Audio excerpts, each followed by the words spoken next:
MSc. अंडरचा topic trauma. तर ट्रॉमामध्ये काय काय असतं बघूयात. तर ट्रॉमा टर्मिनॉलॉजी बघूयात. पहिले इंजुरी काय असते?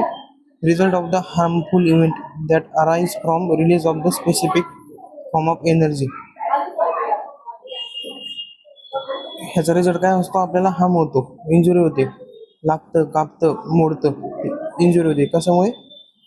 तर एक एनर्जीचा फॉर्म असतो, स्पेसिफिक एनर्जीचा फॉर्म, तो आपल्यावरती रिलीज होतो, त्याच्यामुळे इंजुरी होते. Then trauma, injury of one or more system that result in excessive bleeding and may be affected normal body function. ट्रॉमामध्ये काय होतं? इंजुरी होती, पण एक दोनपेक्षा जास्त, खूप मोठ्या प्रमाणात आणि वेगवेगळ्या ऑर्गनमध्ये किंवा सिस्टीममध्ये होते. त्याचा रिझल्ट काय असतो? आपल्यामध्ये ब्लिडिंग दिसते किंवा जे नॉर्मल बॉडी फंक्शन येते, नॉर्मल बॉडी फंक्शन डिसफंक्शन होतं, त्याला बोलतात ट्रॉमा.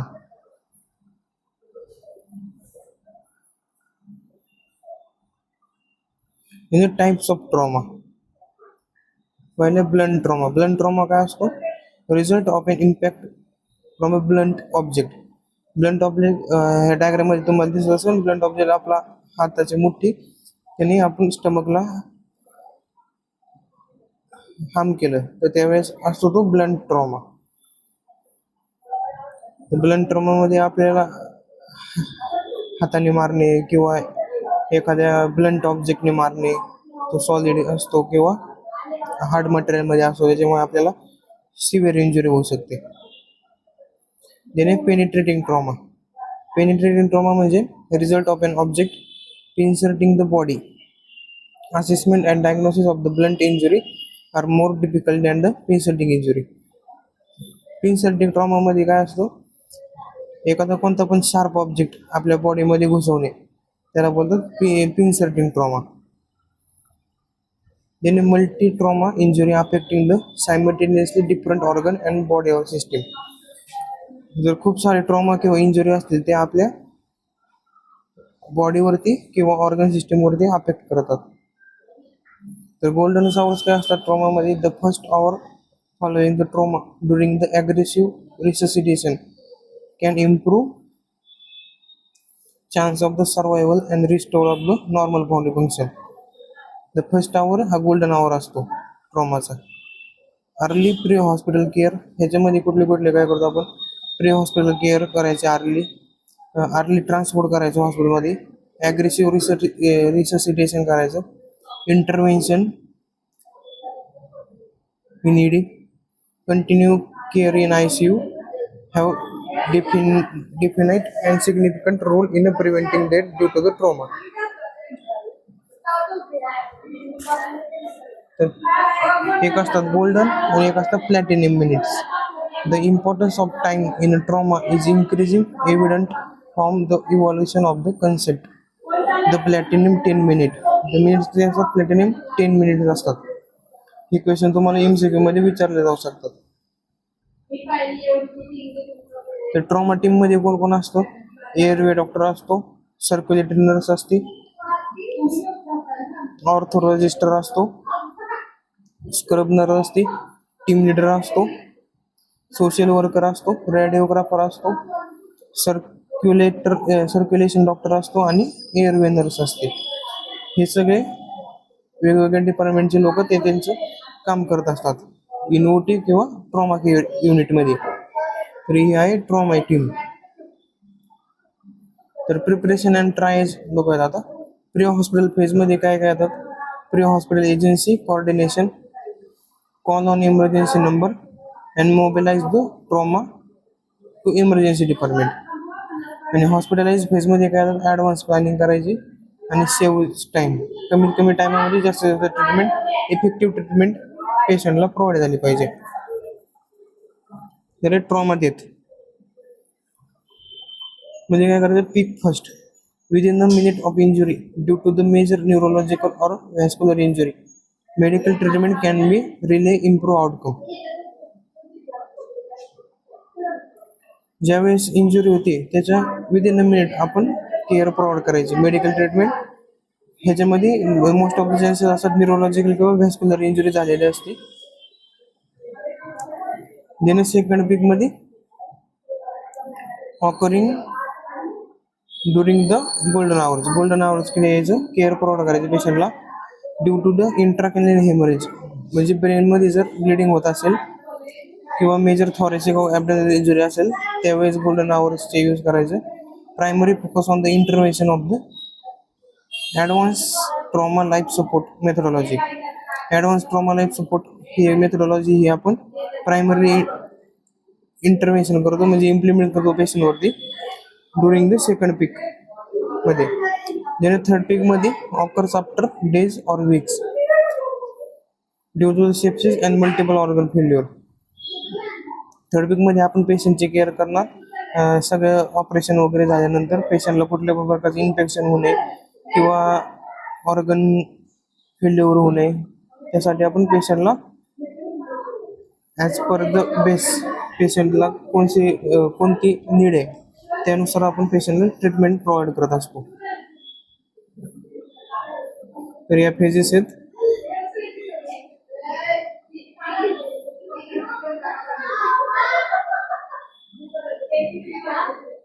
इमर्जन्सी ट्रॉमा असेसमेंट मध्ये आपण काय काय करायचं हे त्याचं विनोमिक्स आहे, ABCDEFG आहे. त्याच्यानुसार ए म्हणजे एअरवे, ब्री म्हणजे ब्रिदिंग चेक करायचे, एअरवे क्लिअरन्स करायचं, सर्क्युलेशन प्रोव्हाइड करायचं म्हणजे CPR.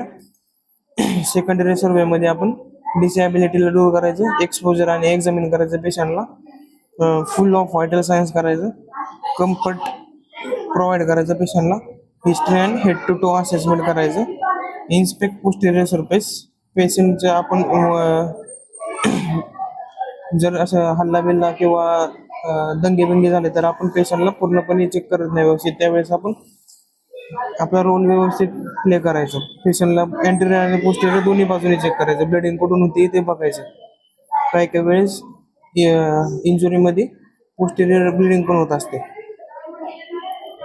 तर एअरवे मध्ये आपण एअरवे कसा क्लिअर करायचा, हेल टिल्ट आणि चिन लिफ्ट करायची, ब्रिदिंग प्रोव्हाइड करायची बाय माउथ किंवा आंबू बॅगनी. सर्क्युलेशन म्हणजे CPR प्रोव्हाइड करायचं, हार्ट रेट वगैरे चेक करायचे. डिसॅबिलिटी मध्ये आपण पेशंटचे अलर्ट लेवल चेक करणार, व्हॉइस रिस्पॉन्स, पेन रिस्पॉन्स आणि अनरिस्पॉन्सिव्हनेस हे सगळं चेक करणार. ग्लास्कोस्कोमा स्केलचा या ठिकाणी आपण वापर करणार. एक्सपोजर म्हणजे रिमूव्हिंग क्लॉथ करणार. जर पेशंटला हीट अटॅक झाला असेल त्यावेळेस आपण एक्सपोजर मेथड यूज करतो. या ठिकाणी पण ते सांगितले, assessment of injury of patient, airway and cervical spine, breathing, circulation and hemorrhage control, disability or dysfunction of central nervous system आणि एक्सपोजर. एअरवे आणि सर्वायकल स्पाइन मध्ये always assume the patient has cervical spine injury. ज्यावेळेस आपण chin tilt आणि head tilt आणि chin lift करतो त्यावेळेस आपण असं अज्युम करायचं की पेशंटला spine injury. If the patient can talk then he is able to maintain own airway. ज्यावेळेस पेशंट बोलत असेल, बोलायचा प्रयत्न करत असेल, म्हणजे बोलता येत असेल त्याला इंजुरी झाल्यानंतर पण, त्यावेळेस आपण असं गृहीत धरायचं की पेशंटचा एअरवे हा ओपन आहे. If the airway compromise initially, attempt a chin lift and clear the airway of foreign bodies. Intubate करायचं पेशंटला किंवा क्रायोथायरॉइडेक्टोमी करायची आणि 100% ऑक्सिजन पेशंटला प्रोव्हाइड करायचं.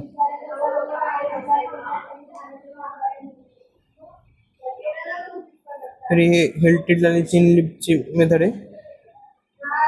सर्जिकल मध्ये क्रायोथायरॉइडेक्टोमी करायची.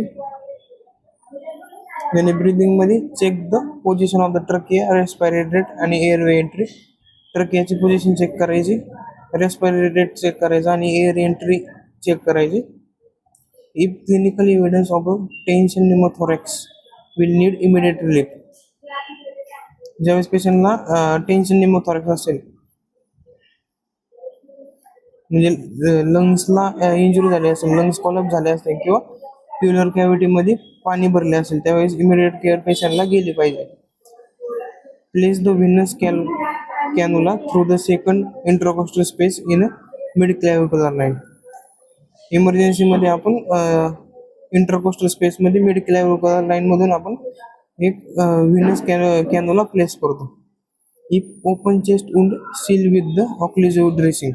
जर पेशंटला इंजुरी ओपन चेस्ट झाली असेल, म्हणजे ते चेस्टच जर पूर्ण ओपन झाली असेल ड्युरिंग द इंजुरी, तर त्यावेळेस आपण ऑक्लुझिव्ह ड्रेसिंग करायची.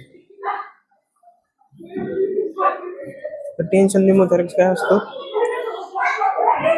हाय pressure pneumothorax causing the cardiovascular compromise status. High pressure होतो न्यूमोथॉरॅक्सवरती, त्याच्यामुळे जे CVS आहे कार्डिओव्हास्क्युलर डिसीज ते कॉम्प्रोमाइज होतात. त्याच्यामध्ये काय काय? Chest injury, dyspnea, tachypnea, distended neck vein, deviated trachea, hypotension, tympanic and percussion and absent breath sound.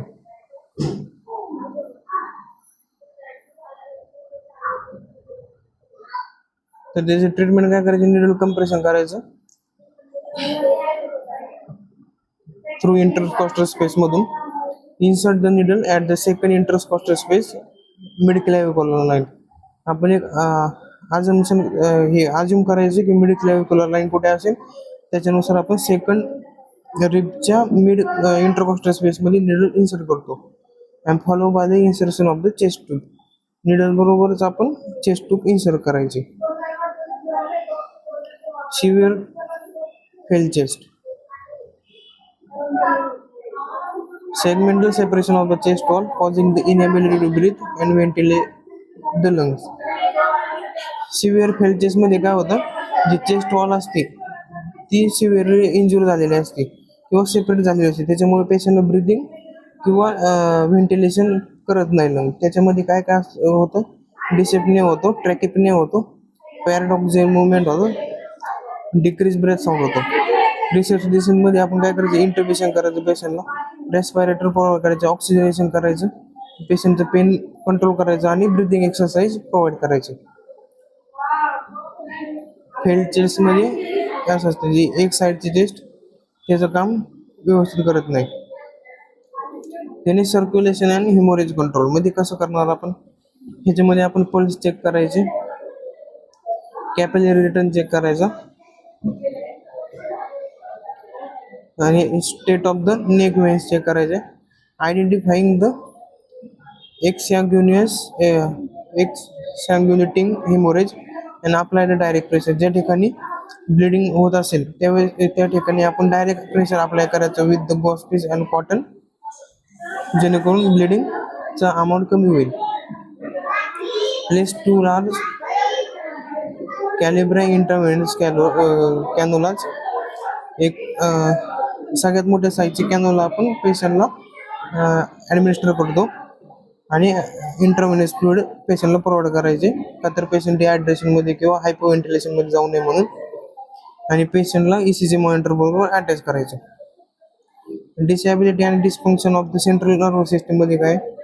Pupil size आणि प्युपिल रिस्पॉन्स चेक करायचा. GCS स्केल म्हणजे ग्लासगो कोमा स्केल चेक करायची. त्याच्यामध्ये आपण वर्बल रिस्पॉन्स, मोटर रिस्पॉन्स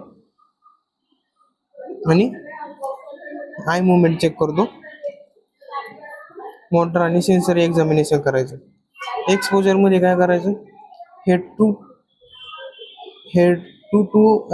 टो assessment करायचं, examination करायचं पेशंटचं. ह्याच्यामध्ये pitfalls maintain of the spine precaution. Spine जर इंजुरी झाला असेल तर त्यावेळेस आपण स्पाइनला मेंटेन करायचं. Prevention of the heat loss. Patient हायपोक्झिमियामध्ये जाऊ नये किंवा हायपोथर्मियामध्ये जाऊ नये याची काळजी घ्यायची. Under the cervical collar, back and flank, undress the patient completely but prevent the hypothermia. Log rolling and looking for a back of the patient is very important. पेशंटची बॅक साईड बघणे पण हे खूप इम्पॉर्टंट, त्यासाठी आपण exposure करतो. अशा पद्धतीने आपण पेशंटची बॅक एक्झामिन करायची.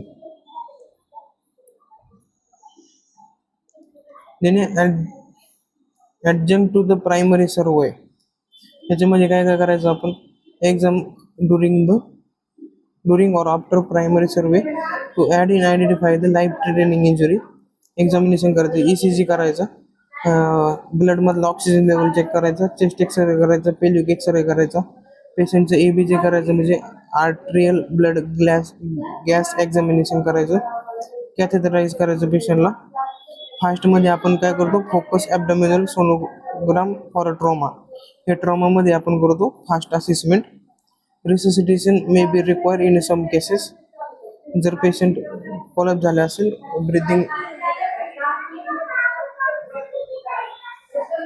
ब्रिदिंग आणि सर्क्युलेशन नसेल होत, त्यावेळेस आपण CPR प्रोव्हाइड करायचं. आणि DPL म्हणजे डायग्नोस्टिक पेरिटोनियल लॅवेज करायचं.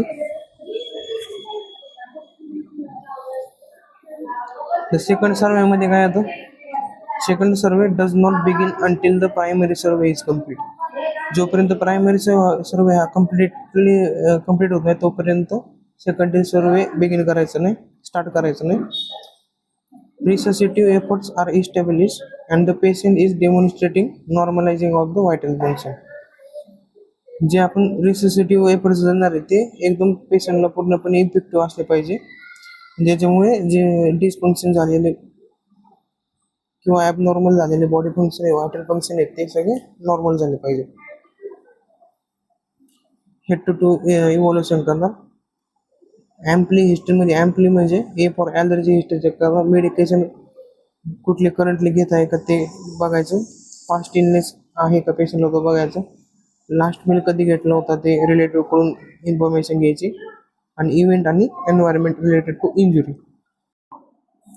त्याने फिजिकल एक्झामिनेशन करायचं आणि reassessment of the all vital organs. सगळ्या व्हायटल ऑर्गन्सचे असेसमेंट करायचं परत एकदा, त्यालाच रिअसेसमेंट बोलतो. In adjunct to the secondary survey, CT scan, extreme X-ray, extremity X-ray म्हणजे हातापायाचे एक्सरे, अल्ट्रासोनोग्राफी म्हणजे USG करायचं, एंडोस्कोपी करायची. एंडोस्कोपीमध्ये आपण स्कोप इन्सर्ट करतो थ्रू नेझोफेरेन्स किंवा ओरोफेरेन्स, जेणेकरून आपल्याला आतल्या ऑर्गन्सची इंडिटेल इन्फॉर्मेशन मिळेल. जर इंटरनल ब्लिडिंग वगैरे असेल त्यावेळेस आपण एंडोस्कोपी करतो ते माहिती पाडण्यासाठी. त्याने कॉन्ट्रास्ट स्टडी करायचा. डिफिनेटिव्ह ट्रीटमेंटमध्ये काय करायचं, treatment plan specially for multiple injuries based on clinical status and specific injury. Definitive ट्रीटमेंटमध्ये पेशंटच्या कंडिशननुसार मल्टिपल इंजुरी आहेत का किंवा क्लिनिकल स्टेटसनुसार आपण ट्रीटमेंट प्लॅन करतो. After identifying the patient injury, managing life threatening problems, obtaining special studies if the patient injury exceeds the capability of the institution. ट्रायजमध्ये, triage is a term derived from the French word trier meaning to sort or to choose. Triage हा शब्द एक French word आहे, त्याचा meaning होतो to sort or to choose. The process of categorizing victims or mass casualty based on the need for the treatment and resource available.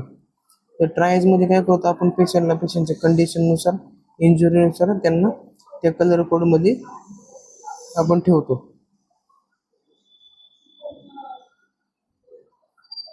तर हे colour coding आहेत आणि कोणत्या कंडिशनमध्ये कुठला कलर कोड यूज होतो. रेड कलर कोड म्हणजे immediate पेशंटला केअर प्रोव्हाइड झाली पाहिजे. खूप जास्त सिव्हिअर इंजुरी, हार्ट अटॅक वगैरे आलेला त्यावेळेस आपण रेड ट्रायज सिस्टम वापरतो. येल्लोमध्ये डिले म्हणजे पेशंट फ्रॅक्चर वगैरे किंवा पेशंटची सर्जरी पण एवढं इमिडिएटली नाही. ग्रीनमध्ये मिनिमल म्हणजे स्किन रप्चर आहे, स्किन टिअर आहे, स्किनमधून ब्लिडिंग होते, त्या कंडिशनचे पेशंट आपण ग्रीनमध्ये. ब्लॅकमध्ये एक्सपेक्टेड किंवा डेथ झालेले पेशंट ब्लॅकमध्ये ठेवतो आपण.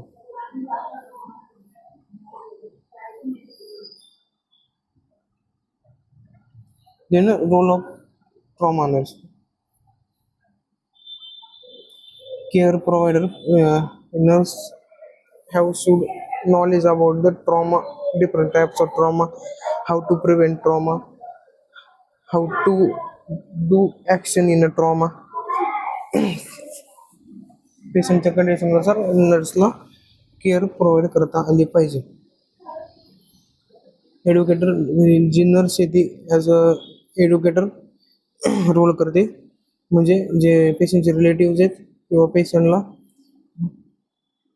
काही इंजुरी झाली आहे, पेशंटचे रिलेटिव्ह हे खूप पॅनिक असतात, डिप्रेस असतात, त्यांना समजवायचं काम, त्यांना एड्युकेट करायचं काम हे नर्सचं असतं. ज्यांना मॅनेजर, जी नर्स असते असाईन झालेली पेशंटला, ती सगळ्या गोष्टी मॅनेज करते. डॉक्टरपासून चेस्ट, फिजिओथेरपिस्ट, एअरवे डॉक्टर, ॲनेस्थेसिओलॉजिस्ट या सगळ्यांशी कोऑर्डिनेट करते आणि इमर्जन्सी हेल्थ केअर प्रोव्हाइड करते. तर हे सगळं होतं ट्रॉमा. थँक्यू.